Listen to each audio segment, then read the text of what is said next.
এবার উপজেলা পরিষদ নির্বাচনে 4 ধাপে বিজয়ী চেয়ারম্যানদের ৭৯%ই ব্যবসায়ী। ৮৪%-এর হলফনামার সঙ্গে আয়কর রিটার্নের মিল নেই। গত 5 বছরে তাদের একজনের আয় বেড়েছে ৩১,৯০০%। আর এসব তথ্য উঠে এসেছে ট্রান্সপারেন্সি ইন্টারন্যাশনাল বাংলাদেশ টিআইবির প্রতিবেদনে। দুপুরে রাজধানী ধানমন্ডির মাইডাস সেন্টারে সংবাদ সম্মেলনে এসব তথ্য জানানো হয়। আর এ সময় নির্বাচন কমিশনের ব্যর্থতাকেই দায়ী করেন সংগঠনটির নির্বাহী পরিচালক দীপ্তচন্দ্র পালের। রিপোর্টে বিস্তারিত থাকছে।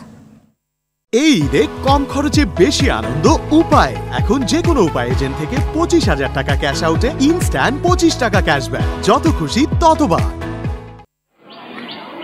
ষষ্ঠ উপজেলা নির্বাচনে 4 ধাপে এরই মধ্যে ভোট গ্রহণ শেষ হয়েছে। বিজয়ী চেয়ারম্যান ও ভাইস চেয়ারম্যানরা বেশিরভাগই আওয়ামী লীগের নেতাকর্মী।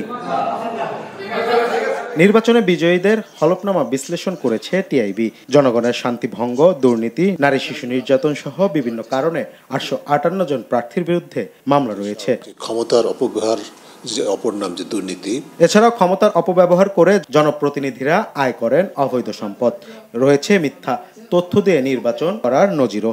এসব বিষয়ে নির্বাচন কমিশনারের ব্যর্থতাকে দায়ী করলেন টিআইবির নির্বাহী পরিচালক। নির্বাচন কমিশনের ব্যাখ্যা হচ্ছে এই ধরনের বিষয়গুলো তদন্ত করার মতো সক্ষমতা তাদের নেই।